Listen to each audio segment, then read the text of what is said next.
Sophie.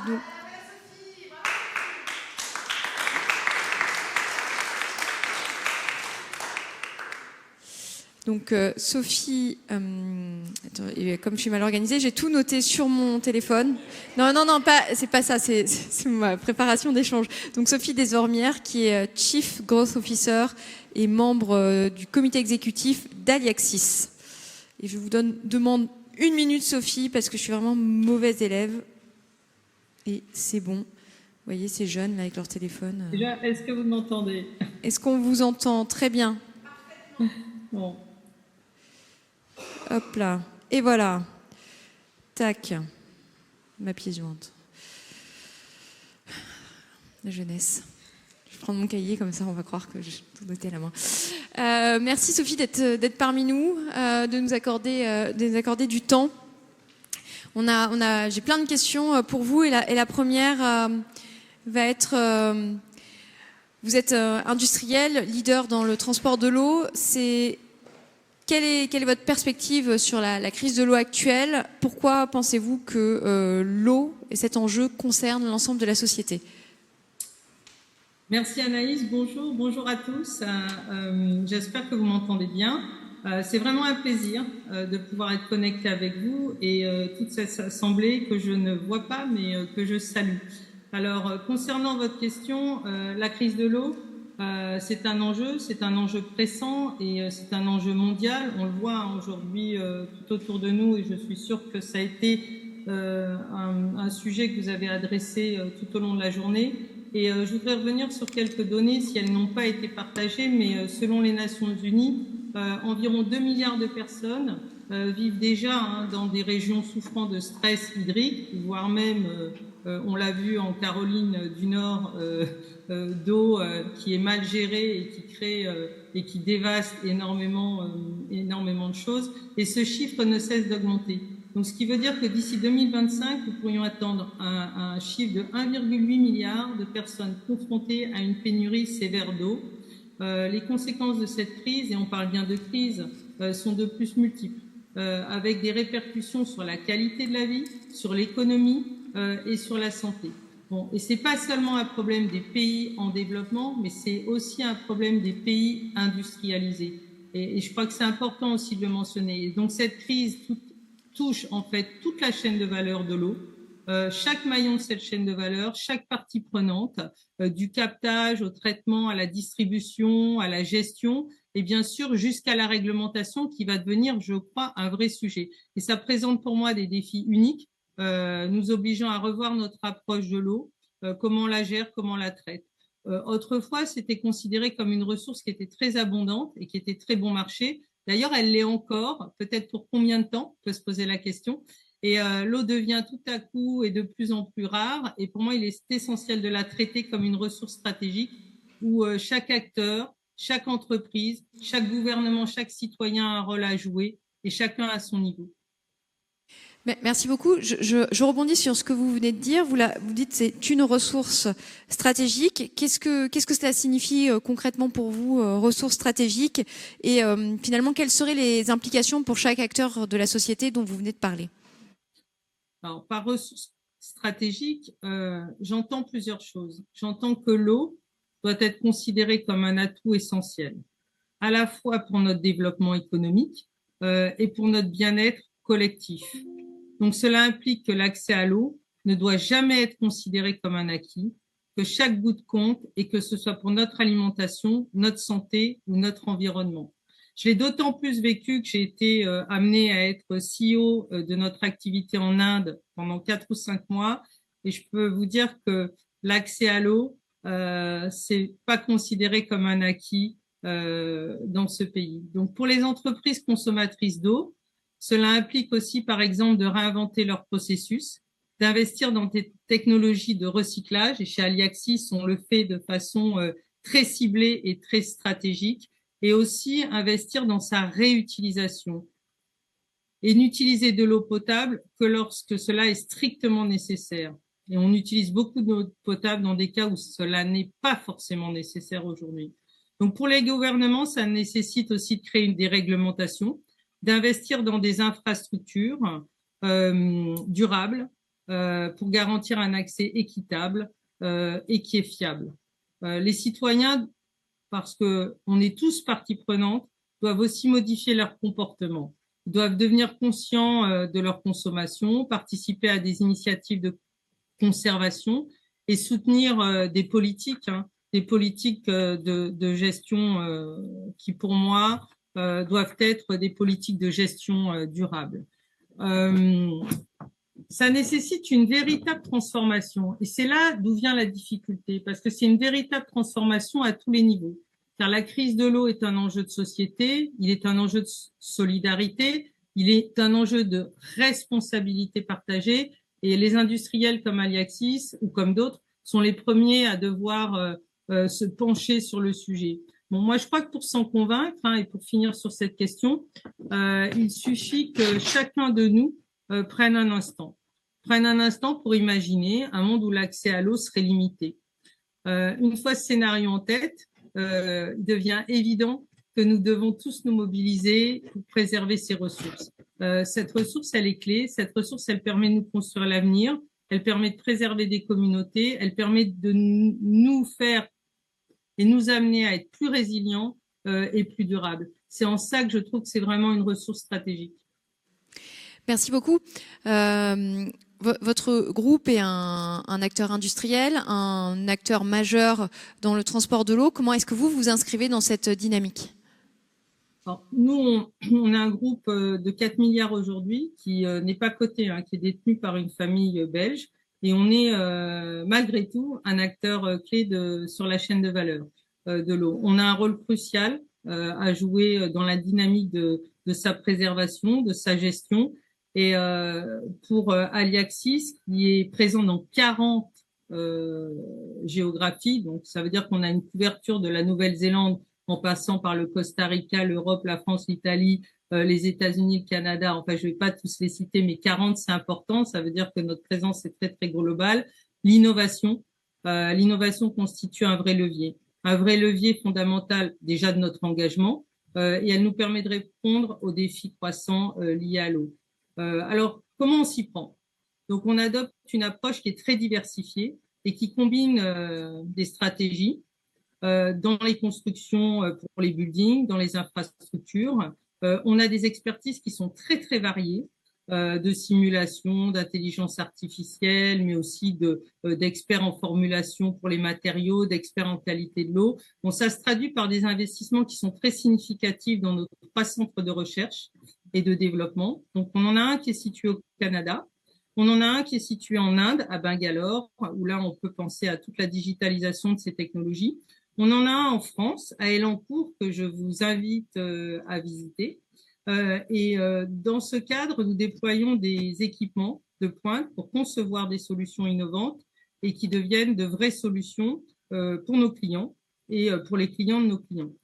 Je rajouterai aussi qu'on bénéficie d'une vraie gamme d'expertise en interne, c'est-à-dire on va de la science des matériaux aux compétences numériques en passant par la gestion de l'innovation. Ça, c'est quand même important parce que sans avoir ces compétences, on ne pourrait pas apporter les solutions de demain et anticiper des réponses à toutes ces méga-trends dans lesquels nous vivons aujourd'hui et qui deviennent de réels business trends et pour lesquels on doit apporter de réelles solutions. Alors, on ne le fait pas seul, on le fait en collaborant avec des partenaires académiques, des partenaires industriels.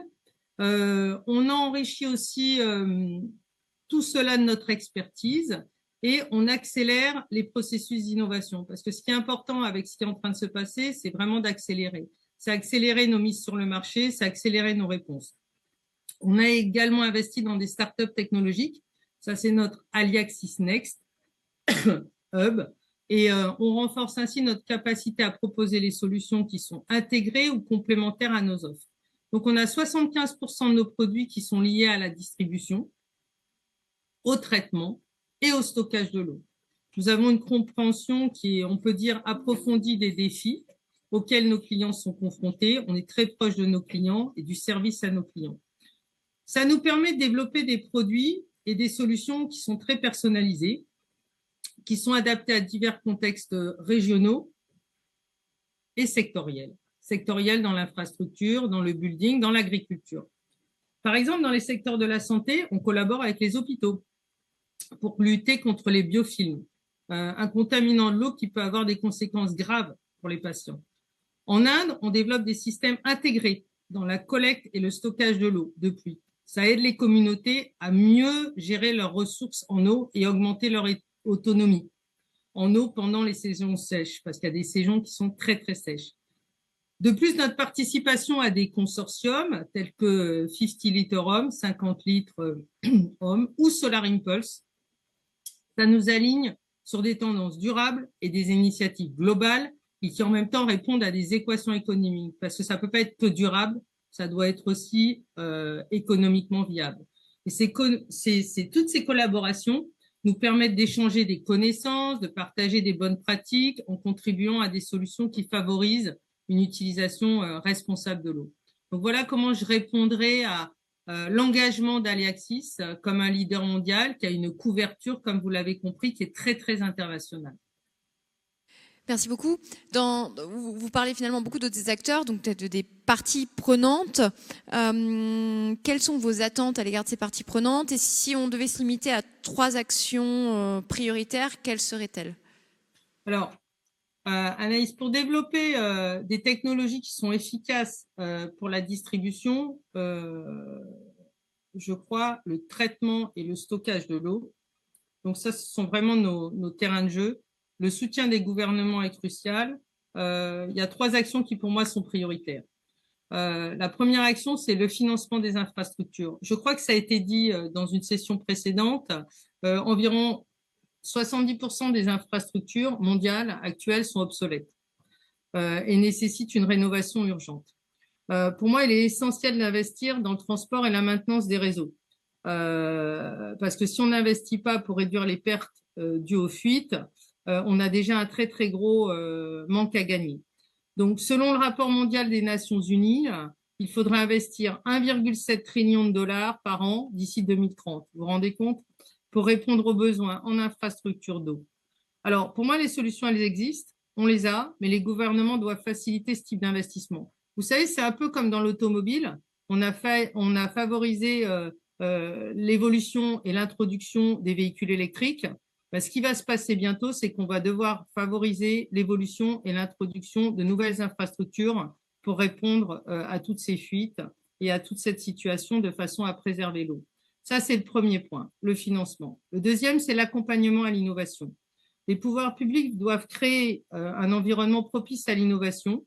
Et on sait que la France peut être très forte dans ces domaines-là, en ayant une innovation qui puisse être dans un terrain fertile, qui offre des incitations financières pour le déploiement de nouvelles technologies, mais aussi pour l'adoption. Parce qu'on peut développer une nouvelle technologie, mais son adoption, et on le voit aussi toujours en comparaison aux véhicules électriques, l'adoption prend un certain temps. Et à plus grande échelle, les solutions efficientes peuvent être déjà disponibles. Le troisième point pour développer ces technologies efficaces, ça tourne autour de la réglementation. Donc, des réglementations appropriées sont nécessaires pour encourager les entreprises à adopter des pratiques durables en matière de la gestion de l'eau, parce qu'on sait malheureusement que si les réglementations ne poussent pas quelquefois un petit peu les entreprises, elles le font pas d'elles-mêmes parce qu'on regarde plutôt combien ça coûte d'aller sur ce type de développement. Et pourquoi pas justement des lois plus claires sur l'obligation de renouvellement et d'entretien des infrastructures de transport d'eau. Merci beaucoup. Vous parlez d'adopter des solutions d'adopter à plus grande échelle les solutions déjà développées. Est-ce que vous avez des solutions peut-être concrètes ou des exemples concrets pour illustrer ces technologies? Alors, effectivement, on a plusieurs solutions. On a par exemple développé des solutions très innovantes disponibles sur le marché. Donc, on a un système qui s'appelle AQS et c'est son nom, mais de façon beaucoup plus précise, au-delà de l'acronyme, on utilise des capteurs que l'on a développés nous-mêmes, des capteurs acoustiques et de l'intelligence artificielle pour détecter les fuites dans les réseaux d'eau. Et on a déjà des applications commerciales.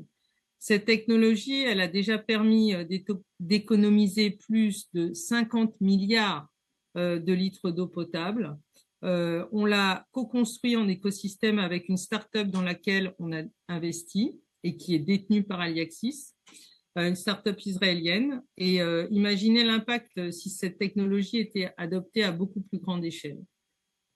On a aussi également développé, toujours dans le digital, une solution qui s'appelle Opti. C'est une solution qui est numérique et qui permet la gestion des eaux pluviales. Et donc, cette technologie permet la gestion des eaux pluviales de grande intensité. Et comme je citais tout à l'heure l'ouragan qu'on a eu en Caroline du Nord, si on avait été beaucoup plus en capacité de gérer de façon numérique ces eaux, on aurait peut-être en tout cas minimiser les impacts qu'on voit aujourd'hui sur les différentes villes et entre autres sur Asheville. On a aussi des solutions qui vont pour les agriculteurs dans la micro-irrigation. C'est ce qu'on appelle smart crop et ça permet d'optimiser les usages de l'eau et ça permet de donner l'eau aux plantes pour le juste nécessaire dont elles ont besoin et leur croissance. En Inde, on a créé aussi un réservoir antimicrobien à 3 couches pour les zones touchées par le stress hydrique. Et en Europe, on a une solution qui est assez extraordinaire d'une start-up que nous avons intégrée chez Aliaxis, une start-up portugaise, et qui s'appelle Zypho et qui récupère complètement la chaleur des eaux usées de la douche pour réduire la consommation énergétique. Donc, toutes ces technologies, elles sont prêtes à l'emploi. Toutes ces technologies, elles montrent qu'il est possible d'agir, de trouver des solutions, de ramener de l'efficacité dans la gestion de l'eau, dans son utilisation, et en continuant tous ces efforts d'innovation en parallèle pour préparer d'autres solutions futures sur lesquelles nous sommes actuellement en train de travailler. Merci beaucoup Sophie, merci pour votre temps. On arrive à la fin de cet entretien, peut-être juste un mot de conclusion. Est-ce que vous auriez un dernier message à adresser à l'Assemblée, alors qui vous voit mais que vous ne voyez pas? Mais ils sont nombreux. Alors, j'espère que c'était pas trop difficile d'avoir déjà une intervention par écran. C'est jamais agréable. Moi, j'aurais préféré être dans la salle, mais premièrement, merci Anaïs. Merci à tous. Je souhaite vraiment souligner que tout comme l'empreinte carbone est devenue un indicateur qui est réellement clé dans nos actions sur le développement durable, avec des stratégies mondiales et des dispositifs globaux à la clé, moi, je suis convaincue que l'empreinte hydrique doit faire l'objet de stratégies mondiales tout aussi ambitieuses et coordonnées. Donc l'eau, c'est l'affaire de tous, vous l'avez bien compris au travers de mon intervention.